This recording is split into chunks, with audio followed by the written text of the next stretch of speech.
भाई high voltage match था बिल्कुल यार। और कॉन्ग्रेचुलेशंस भाई आरसीबी को WPL 2026 के विनर भाई किंग।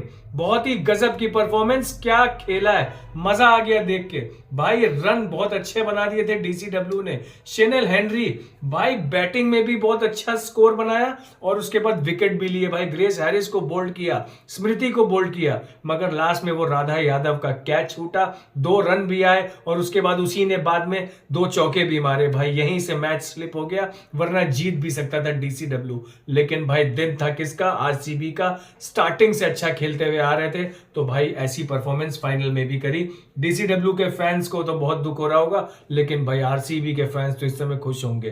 तो भाई वेल डन और कॉन्ग्रेचुलेशंस फिर से। अब अगले सीजन में देखते हैं कौन विनर बनता है। फिलहाल तो आरसीबी की सेलिब्रेशंस चलेंगी ही चलेंगी भाई। तो भाई बेस्ट ऑफ लक और कॉन्ग्रेट्स अगेन। जय हिंद।